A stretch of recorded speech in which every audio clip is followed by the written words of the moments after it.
The world didn't end with a bang. It ended with the sad, wheezing groan of my window air conditioner giving up the ghost.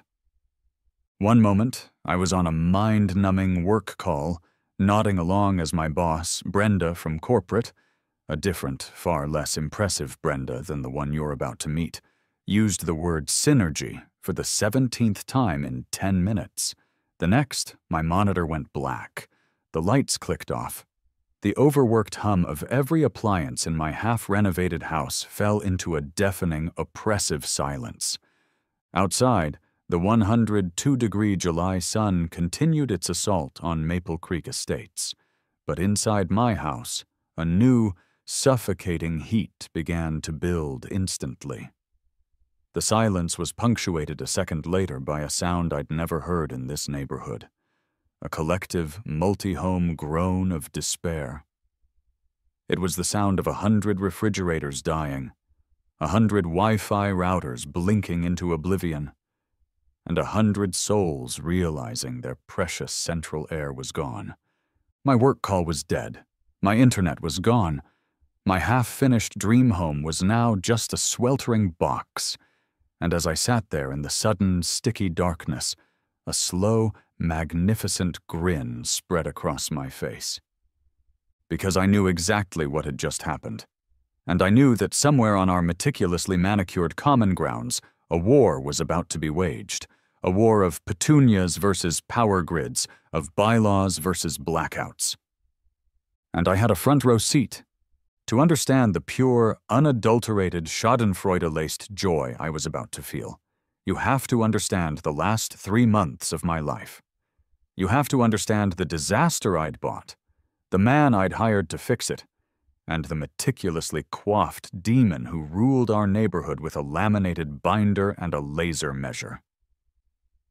You have to understand, Carol. 3 months earlier, I was a king. At least, that's what I told myself as I stood on the sagging porch of my very own house, clutching a bottle of lukewarm celebratory champagne. The house looked like it had lost a fistfight with a hurricane and then been left for dead. The paint was peeling in long, sun-bleached strips, the shutters hung at drunken angles, and the yard was a jungle of weeds so audacious they seemed to be actively planning a hostile takeover of the driveway. It was perfect. For 6 months, I had been fighting in the trenches of the American real estate market. A brutal, soul-crushing war of bidding wars, all cash offers, and real estate agents with impossibly white teeth and the predatory eyes of a shark.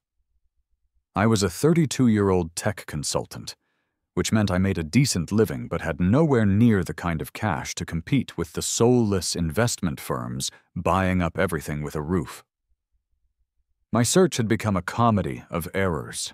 I'd seen houses where the foundation was visibly cracking, condos with a charming view of a brick wall, and one place that was so obviously haunted the realtor wouldn't even go in the basement. Then I found this place, the disaster on Maple Lane. It was ugly, neglected, and smelled faintly of mothballs and regret. The listing photos were so unflattering they seemed like a cry for help. And because of that, nobody wanted it. Nobody except me. I saw past the shag carpeting and the avocado green kitchen appliances. I saw potential. I saw an open-concept living space, a home office with a server rack, and a glorious modern marvel rising from the ashes of 1970s suburbia. I got it for a song. A sad, off-key song, but a song nonetheless. I called my best friend Mark the moment the keys were in my hand. "I did it," I said, my voice echoing in the empty, dusty living room. "I'm a homeowner, a lord of the manor, a captain of my own ship." "Congratulations!" Mark's voice crackled through the phone. "So, did you buy a house or a filming location for a horror movie? The pictures looked like the place the villain returns to in Act 3. "It's called character," I retorted, kicking at a loose floorboard. "It has good bones. All it needs is a little TLC, and a new roof, and new wiring, and new plumbing, and a full-scale exorcism, possibly. And an HOA, right? Didn't you say it was in some planned community? Maple Creek Estates, I said grandly. It's nice. Very clean. All the houses are perfectly spaced. The lawns are like something out of a golfing magazine. It's the American dream, man. It's the American nightmare, he shot back.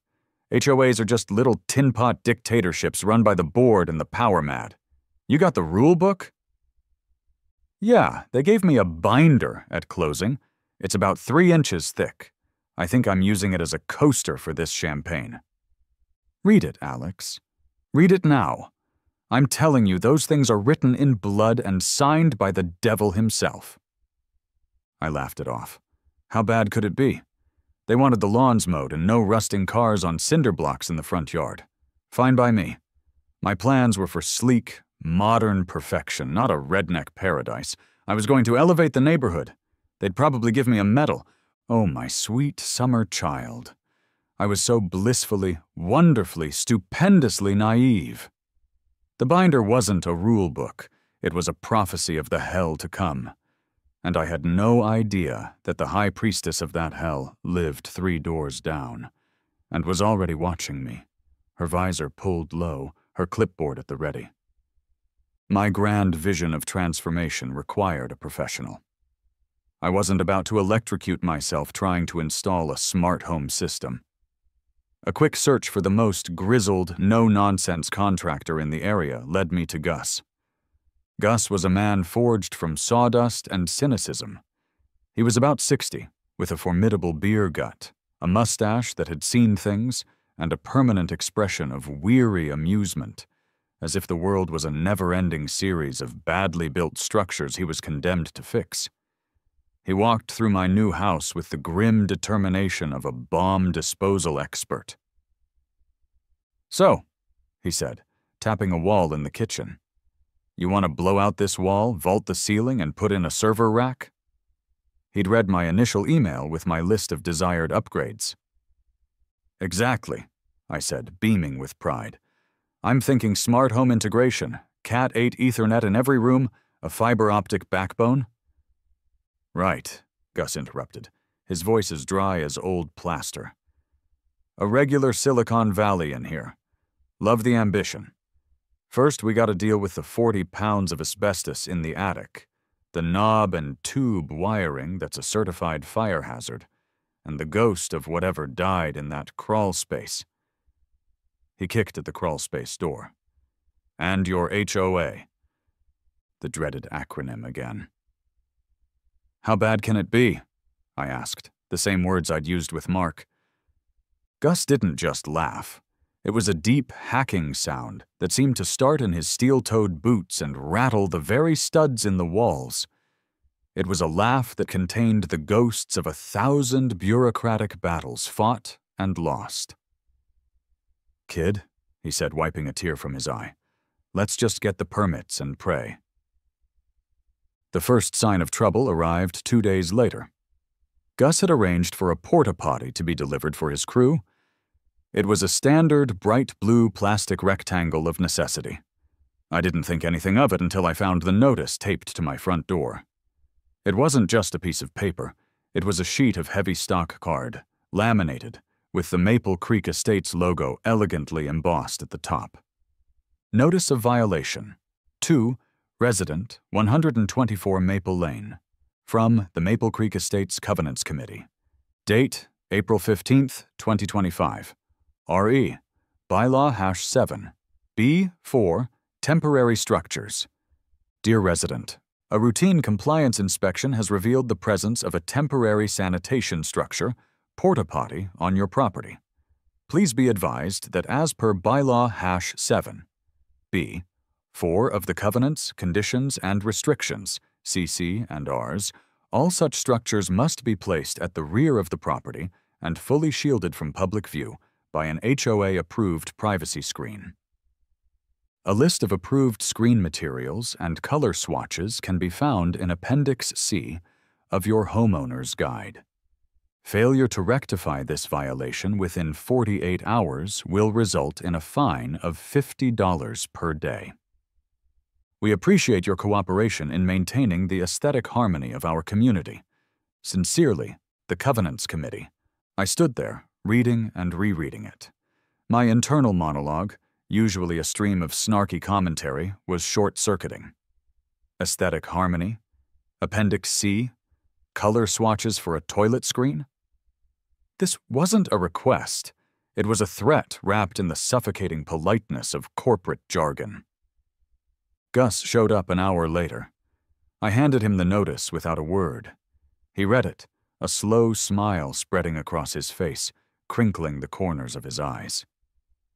"Ah," he said, handing it back. "There she is, right on schedule." "She?" "Carol Peterson," Gus said, his voice dropping to a conspiratorial whisper. "HOA president, the Witch of Maple Creek. She runs this place like a gulag. Lives 3 doors down. I bet she's got binoculars."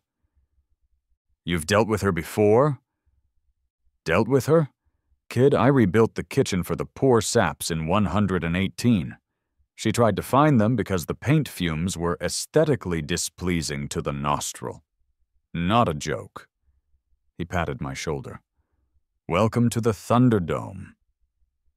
My first face-to-face encounter with the architect of my misery happened the next day. I was outside with Gus, discussing the placement of the dumpster, when I saw her. A woman in her late 50s, dressed in crisp white tennis shorts, a pink polo shirt, and a wide-brimmed visor that shielded her face in perpetual shadow. She wasn't just walking. She was patrolling. And in her hand she held a clipboard and a sleek, futuristic-looking device. She marched directly toward my property line, stopped, and aimed the device at the temporary construction fence Gus's crew had just put up. A thin red laser beam shot out and hit the fence post. "What in the world is she doing?" I murmured to Gus. Gus just folded his arms. "Measuring." I walked over, forcing a smile that felt like it might crack my face. "Good afternoon," I said. She lowered the laser measure and turned to me. Her face, emerging from the shadow of the visor, was a mask of stern concentration. Her hair was a perfect, immovable helmet of blonde. "Good afternoon," she said, her voice cool and clipped. "Alex, is it? The new owner?" "That's me," I said. "And you are?" "Carol Peterson, president of the Homeowners Association." She said it with the same gravity someone might use for Queen of England or Supreme Allied Commander. "A pleasure to meet you, Carol. Just admiring your measuring device?" "It's a laser distance meter," she explained, as if to a small child. "I'm ensuring compliance with bylaw #11D2. All temporary structures, including construction fencing, must maintain a 5-foot setback from the public right-of-way. Yours is at 4 feet, 10 inches. She tapped her clipboard with a perfectly manicured nail. "I'll let it slide this time. A welcome to the neighborhood gesture, but please be more mindful in the future." I blinked. 2 inches. She was policing a 2-inch discrepancy on a temporary fence that would be gone in a few months. My brain was screaming, but I kept my voice even. "Right. Wouldn't want a rogue gust of wind to send our fence careening 2 whole inches into the sidewalk. The liability is staggering. I'll have my man move it immediately." I gestured to Gus, who was watching with the detached interest of a biologist observing a strange new insect. Carol ignored my sarcasm completely. It was as if she had a built-in filter for it. "Excellent," she said. "It's about aesthetics and rules. The rules are what keep our property values high. They're what separate us from the animals." She gave me a tight, bloodless smile, made a neat checkmark on her clipboard, and continued her patrol down the street, leaving me standing there in a state of stunned disbelief. Gus wandered over. "So," he said, a grin playing under his mustache. "Meet the Queen?" "She's insane," I whispered. "Completely certifiably insane." "Nope," Gus said, shaking his head. "She's worse. She's organized." He looked at the fence. You want me to move it 2 inches? Oh, we're going to move it, I said, a new, dangerous resolve hardening in my chest. We're going to move it exactly 2 inches, and we're going to use a plumb line and a level to make sure it's the most perfectly placed fence in the history of mankind. Gus clapped me on the back. That's the spirit. If you're going to be in the Thunderdome, you gotta learn to love the fight. I didn't know it then, but the fight had just begun. This wasn't just about a fence. It was a declaration of war. The next few weeks were a blur of construction dust, takeout food, and passive-aggressive laminated notices. Carol, it turned out, was not just the HOA president. She was a one-woman surveillance state. My life became a sitcom written by Franz Kafka. The violations came fast and furious, a relentless assault of bureaucratic nitpicking that tested the very limits of my sanity. It started with the garbage cans. I was working late, engrossed in debugging some code, and forgot to bring in the bins after the truck had come. At 9:05 a.m. the next morning, I found the notice. Violation hash 4. C1. Refuse and recycling receptacles must be removed from public view no later than 9 p.m. on the day of collection. It came with a crisp $25 fine.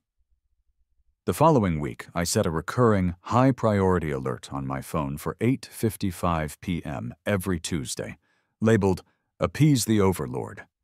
I would sprint out in my pajamas to roll the bins into the garage, half expecting Carol to be hiding in the bushes with a stopwatch.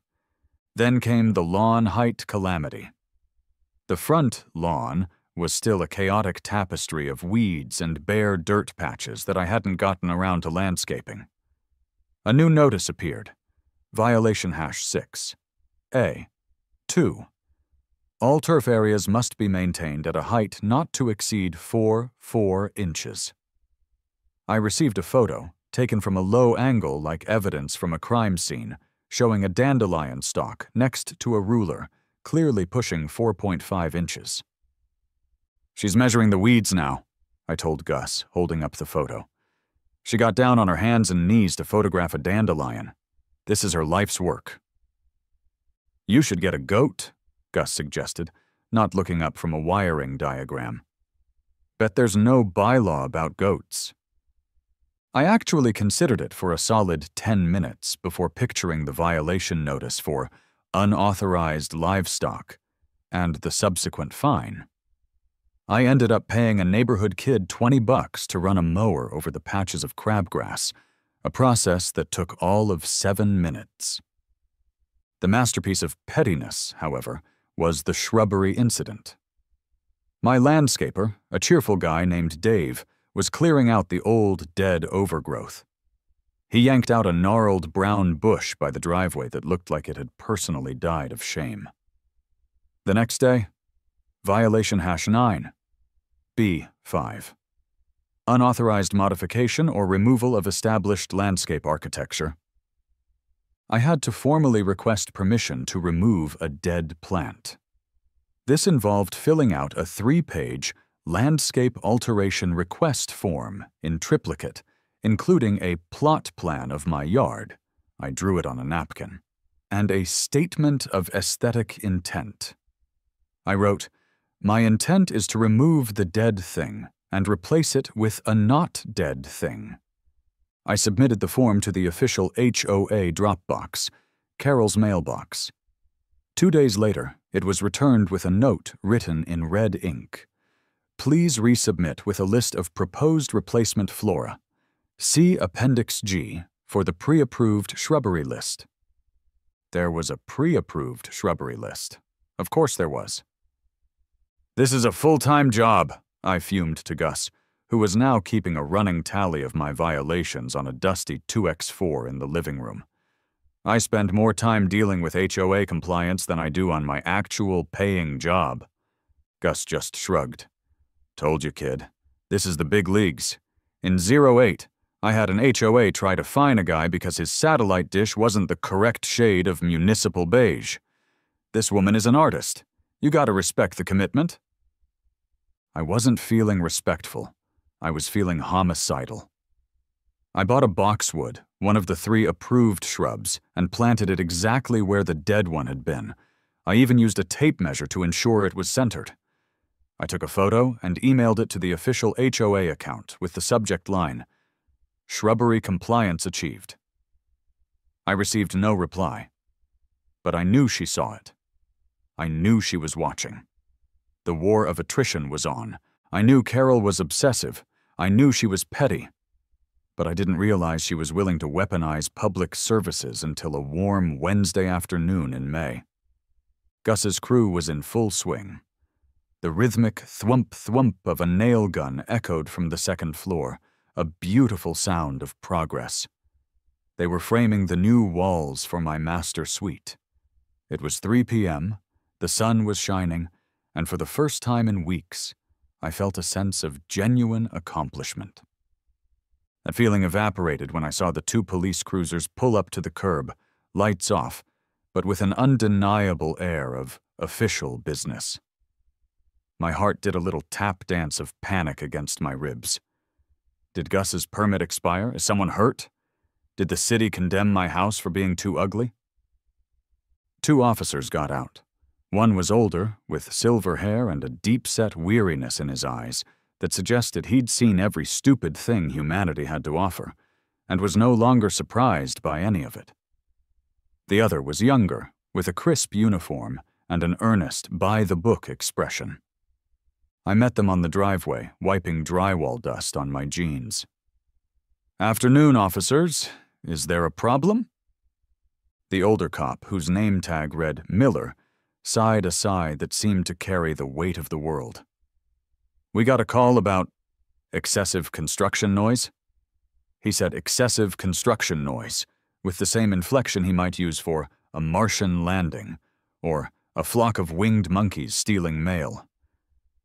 My panic immediately dissolved, replaced by a hot, white rage. "You have got to be kidding me." The younger cop, Davis, consulted his notepad. Dispatch received a complaint from a resident regarding disruptive levels of noise during daytime hours. "It's 3 o'clock on a Wednesday afternoon," I said, trying to keep my voice from shaking. "We have city permits posted right there on the window. We're framing a wall. What are we supposed to do, use Nerf hammers?" Miller held up a hand. "We know, son. We know." He looked past me, toward Carol's house, a flicker of profound annoyance crossing his face. "Let me guess. The complaint came from a lady with a visor and a clipboard." "The one and only," I confirmed. Miller nodded slowly, a dark understanding passing between us. He'd been to this circus before. "The city ordinance allows for construction noise between 7 a.m. and 7 p.m. on weekdays," he said, loud enough for any listening ears next door. "You're well within your rights. We're just obligated to respond to every call." Even the completely insane ones?"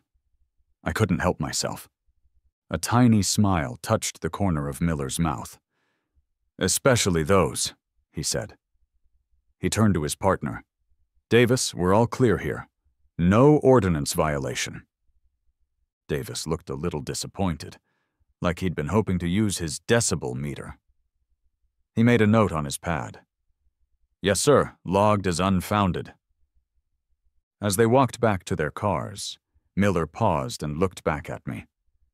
"Just try to keep it down, okay?" he said, and then he winked. It was a small, almost imperceptible gesture, but it was everything. It was an admission of shared suffering. It was a sign that I wasn't the only one who knew Carol was a menace.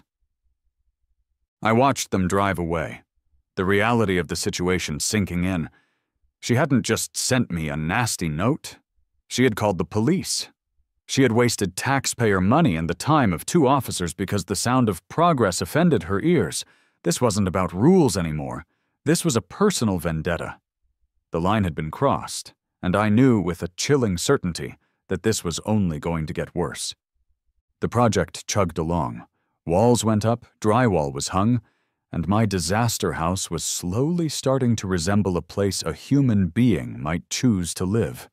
We were finally approaching the big one, the electrical overhaul. My master plan involved not just replacing the old wiring, but future-proofing the house. I wanted enough power to run my home office with its multiple computers, a network server, a media center, and eventually an EV charger in the garage. This wasn't a job for a few new circuit breakers. This was a major upgrade. I was in the gutted kitchen with Gus, both of us hunched over the city plat maps and the original blueprints I'd gotten from the county records office. "All right," Gus said, his finger tracing a thick line on the map. "Here's the rub. Your main power feed comes from this junction here." He pointed to a spot on the map just outside my property line. "The city line runs down the street, and the feeder for this whole cul-de-sac branches off from the substation right there." "Where?" I asked, leaning closer. The map was a mess of lines and arcane symbols. Gus jabbed the map with a grimy finger. "That big green metal box at the edge of the common area. The one behind the pristine white picket fence and what looks like an award-winning petunia garden." A cold, dreadful feeling began to creep up my spine. "Wait a minute." I left Gus with the maps and walked outside. I crossed my chaotic yard to the edge of the perfectly manicured common lawn. And there it was. A large, formidable-looking metal cabinet, about 5 feet tall, painted a drab utility green. It sat on a thick concrete slab, clearly the property of Grid Corp, the regional power company. It had warning labels and a heavy-duty access panel secured with a thick padlock.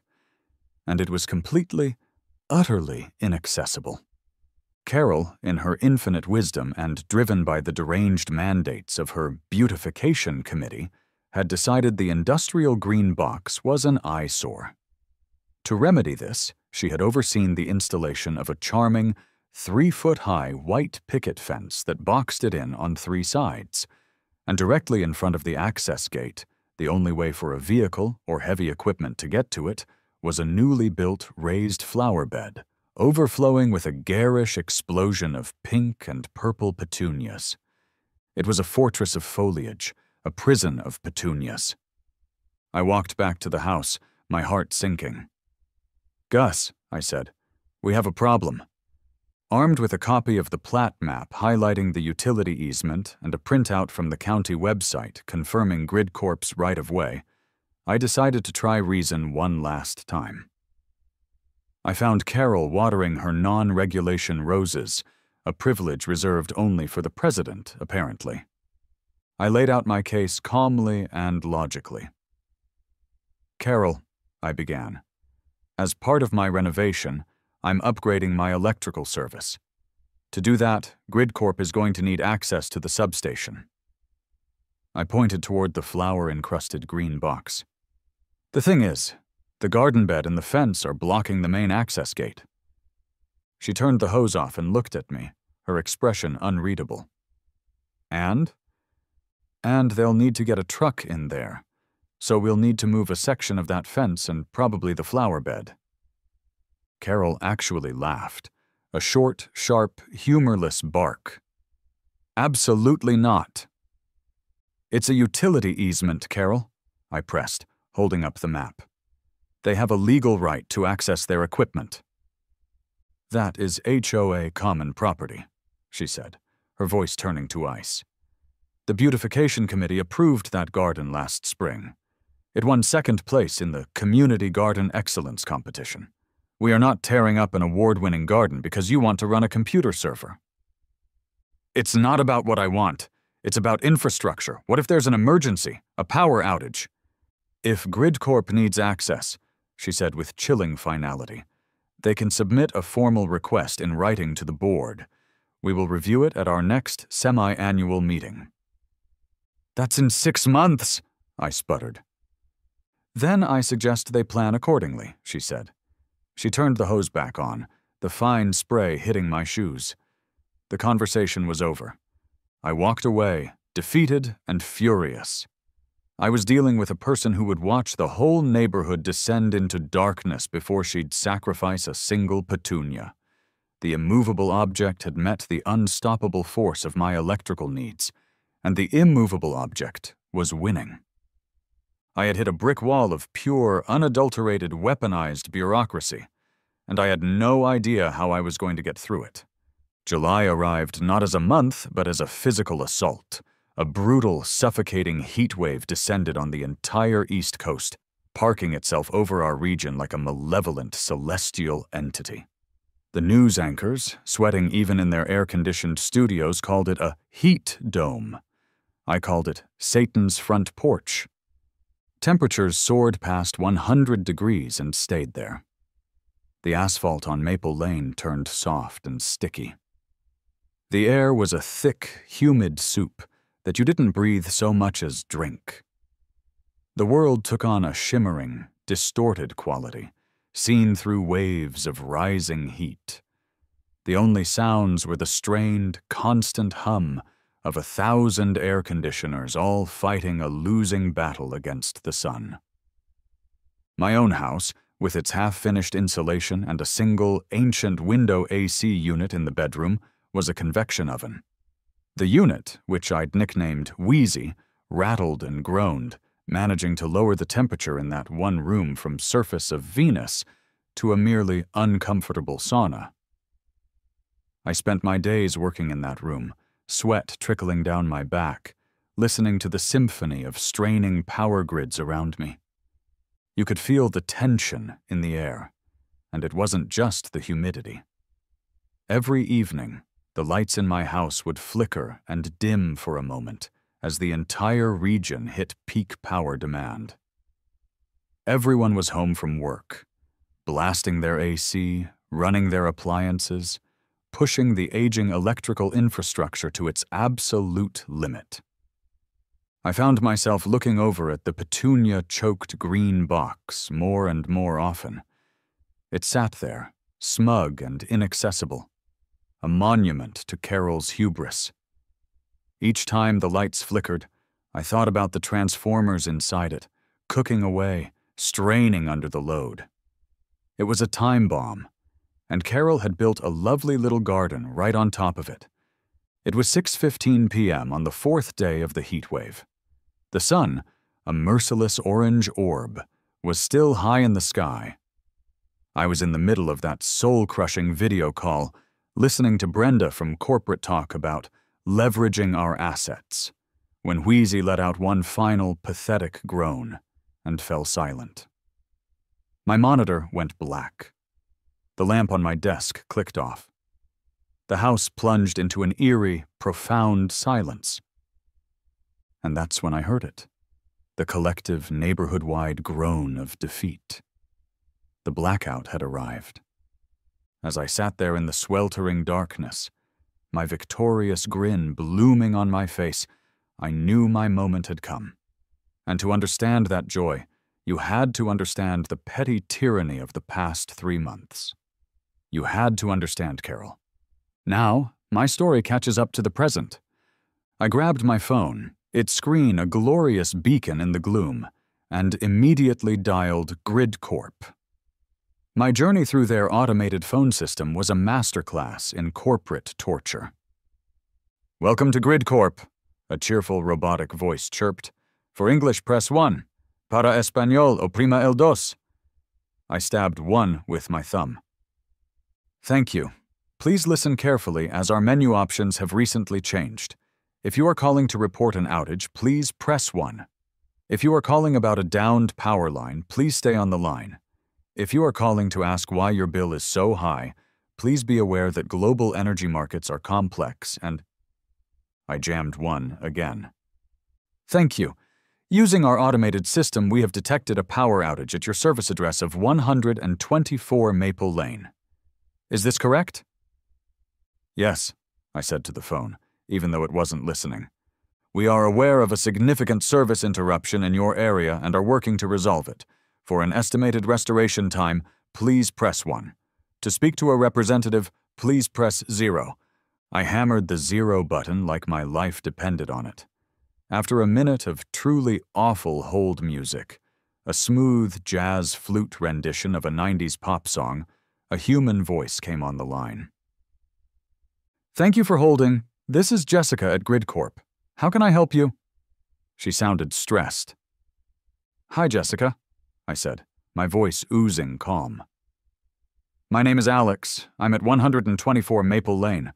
My whole neighborhood just lost power. I could hear her typing. Yes, sir, I see that. We're showing a major fault at the substation for the Maple Creek area. Looks like a primary transformer overload due to the excessive heat and demand. Aha, I said, the single syllable loaded with vindication. A transformer overload. At the substation, I see. Yes, sir, but good news. We've already dispatched a grid emergency crew. They were staged nearby because of the heat wave. Their ETA to your location is approximately 3 minutes. And then she said the most beautiful words I have ever heard in my entire life.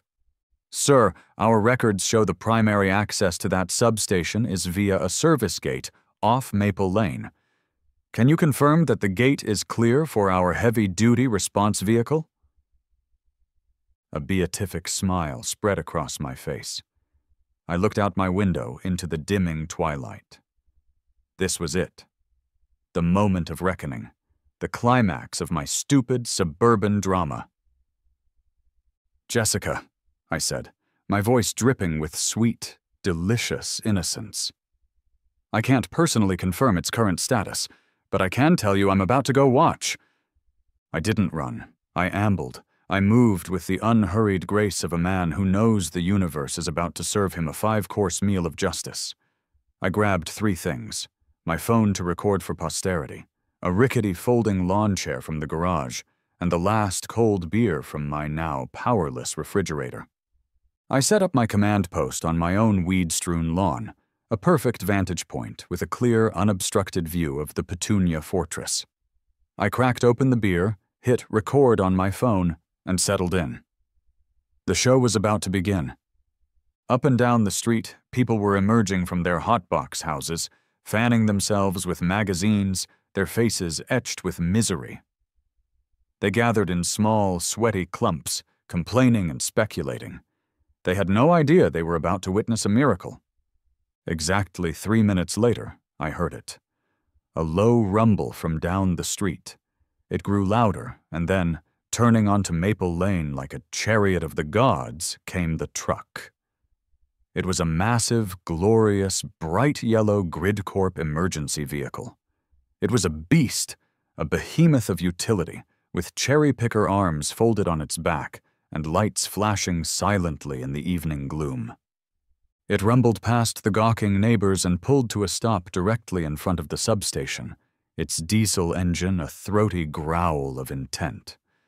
The driver's side door opened, and a woman hopped down. This was not Brenda from corporate. This was Brenda, the Grid Slayer. She wore a hard hat, steel-toed boots, and a look of absolute no-nonsense competence. She held a tablet in one hand and didn't even glance at the crowd. Her eyes went straight to the problem: the fence, the flowers, the utter lack of access. 2 men from her crew got out, carrying a tool bag and a pair of bolt cutters the size of a small child. Just as they approached the flimsy picket fence, a new character entered the scene, power-walking with the furious energy of a Category 5 hurricane. It was Carol. Clipboard in hand, visor pulled low, her face a mask of incandescent rage. "Stop!" she shrieked, her voice cutting through the humid air. "What do you think you are doing? Stop right there!" Brenda the Grid Slayer didn't even flinch. She just looked up from her tablet, her expression one of mild curiosity. "Can I help you, ma'am?" "This is private property," Carol bellowed, planting herself between the crew and the fence. "You cannot bring that vehicle on the grass. Those are award-winning petunias. I am the president of this homeowners association, and I demand you leave immediately." From my throne of cheap aluminum, I took a long, satisfying sip of my beer. It was better than I ever imagined. Brenda looked at the petunias, then at Carol, then back at her tablet. "Ma'am, this is a registered utility easement. We have a federal mandate to access our equipment during a grid emergency. You are currently obstructing that access. I need you to step aside." Her voice was calm, flat, and utterly unyielding. "I will do no such thing," Carol screeched, puffing out her chest. "I will have this truck towed. It's a violation. I am calling the police." "Oh, don't worry, she will," I called out helpfully from my lawn chair. A few neighbors chuckled nervously. Carol shot me a look that could curdle milk. She whipped out her phone and stabbed at the screen. "Yes, I need an officer at Maple Creek Estates immediately. There is an unauthorized vehicle destroying private property." Brenda just sighed and gestured to her crew. "Go ahead, guys." The man with the bolt cutters snipped the HOA's pathetic little padlock. It fell to the grass with a pathetic clink. They began to lift the section of fence out of its posts. And that's when the sirens started. 2 squad cars, the same ones from before, pulled up. Officer Miller got out, followed by the ever-earnest Officer Davis. Miller took in the scene. The giant GridCorp truck, the crew dismantling a fence, Carol having a full-blown meltdown, and me sitting in a lawn chair sipping a beer and filming the whole thing. He pinched the bridge of his nose so hard I thought he might leave a permanent dent. "What is it now, Carol?" he asked, his voice saturated with a level of exhaustion that transcended mere tiredness. "Officer!" she cried, pointing a trembling finger. "They are destroying HOA property. Arrest them!" Brenda the Grid Slayer walked over, calm as a bomb disposal expert. "Officer Miller," she said, showing him her tablet. "Brenda from GridCorp. We have a transformer fault in this substation. It's affecting this whole sector, about 500 homes. We're operating under Federal Public Utility Emergency Access Statute 3.11a and State Regulation 74b. This is a registered easement. This woman is actively preventing us from restoring power to your constituents." Miller listened patiently, then turned his flat, tired gaze on Carol. "Carol," he said, his voice dangerously quiet, "you need to step aside right now. You are obstructing an emergency operation. That is a crime. If you do not move and allow these people to do their jobs, I will be forced to place you under arrest." Carol's face went through a spectacular range of emotions: disbelief, outrage, fury, and finally sputtering defeat. "But my petunias," she whispered, her voice cracking. It was her last stand, and it was a pathetic one. Miller ignored her. He nodded to Brenda. "Do what you need to do." Brenda gave a curt nod to her driver. The huge truck rumbled to life, lurched forward, and drove directly onto the grass, its heavy tires crushing the award-winning petunia garden into a muddy, fragrant pulp. A spontaneous, ragged cheer erupted from the porches and lawns around me. It was a sound of pure, unadulterated liberation. The power was coming back. Brenda caught my eye from across the lawn. She gave me a small, almost imperceptible nod of professional respect. I raised my beer bottle in a triumphant toast. The tyrant had fallen. The lights were coming on. And it was beautiful. The GridCorp crew worked with swift, beautiful efficiency. Within 20 minutes, after a series of loud, satisfying clunks from inside the green box, the world came back to life. A collective cheer, much louder this time, echoed through Maple Creek as lights flickered on, air conditioners whirred back into existence, and Wi-Fi signals were reborn. The oppressive silence was replaced by the familiar, comforting hum of modern civilization. The aftermath was a scene of quiet celebration. The neighborhood, which had always felt like a collection of silent, isolated houses, was suddenly a community. People lingered on their lawns, chatting and laughing, bonded by their shared ordeal and deliverance. Several of my neighbors, people I'd only ever given a curt nod to, wandered over to my lawn chair command post. A man named Bill from across the street clapped me on the back. "That was the best thing I've seen since I moved here," he said, grinning. "My wife and I were taking bets on whether she'd actually get arrested. Another neighbor, a quiet woman I'd seen gardening, shyly offered me a bottle of water. "Thank you," she said. "She fined me last month because my wind chimes were tonally inconsistent." It turned out everyone had a Carol story. I was just the one lucky enough to be at the epicenter when the bomb finally went off. As the GridCorp truck prepared to leave, its job done, Gus's dusty pickup truck rumbled down the street and pulled up behind it. He got out, holding a six-pack of beer, a wide grin splitting his face. "Heard there was a show," he said, handing me a cold one. "Missed the main event but came for the victory party. So, they drove right over the petunias?" "It was a thing of beauty, Gus," I said, pointing to the muddy tire tracks that cut a swath through the heart of Carol's prized garden. The flimsy white fence lay in a sad, defeated heap off to the side. It was no longer a symbol of oppressive order. It was a monument to spectacular failure. Carol was nowhere to be seen. Her front door was shut, her windows were dark, and one could only imagine the furious plotting happening within. She had lost, publicly and humiliatingly. The tool of her authority, the unwavering, unbendable rules, had been shattered by a higher authority she couldn't control. My phone buzzed. It was a text from Mark. "Dude, the video you sent me, I'm crying. The petunias, the look on her face, you're a legend." I looked at the muddy tracks, at my neighbors talking freely, at the beautiful, functioning lights in my house. I took a long drink of my beer. I wasn't a legend. I was just a guy who wanted decent Wi-Fi.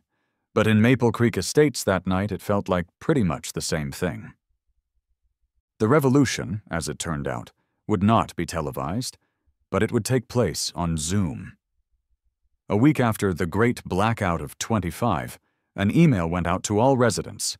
An emergency HOA meeting had been called. The agenda was vague, but everyone knew what it was about. The evening of the meeting, I logged on from my newly painted home office. The screen was a Brady Bunch-style grid of over 100 faces. The chat window on the side was already flying. Bill_112. Did everyone see the tire tracks? Glorious. Susan G. She tried to find me for my bird feeder.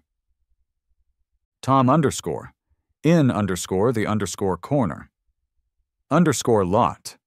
We need to talk about the shrubbery list. The meeting was called to order by Carol herself. Her face, in its little box, was pale and drawn.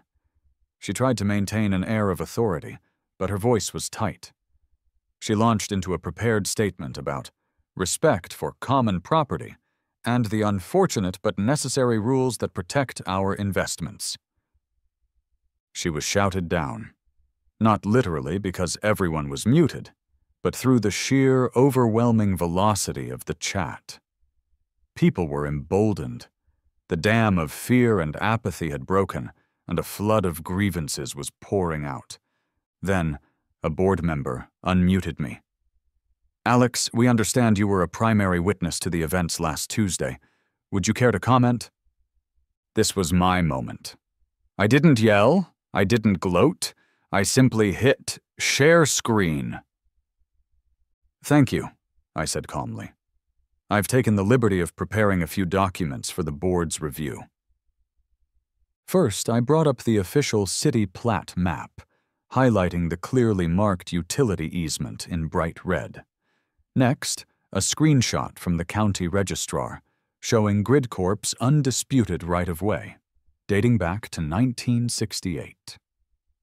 Finally, for the grand finale, I displayed the full text of State Regulation 74B, Obstruction of Emergency Utility Services, with the penalties section, including fines and potential jail time, helpfully circled. I stopped sharing my screen. My face reappeared in the grid. I said nothing else. I didn't need to. The silence was deafening.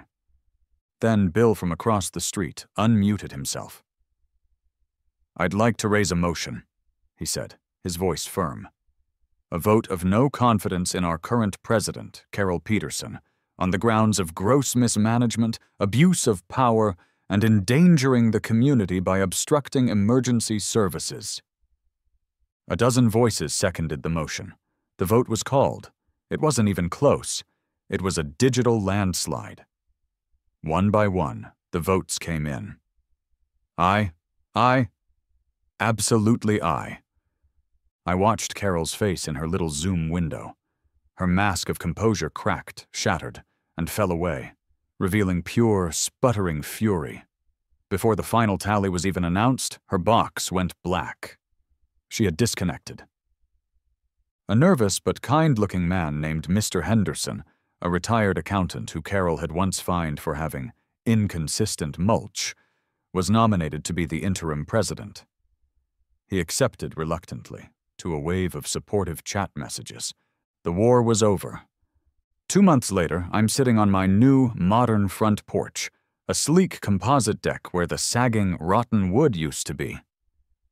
My house is finished. It's beautiful.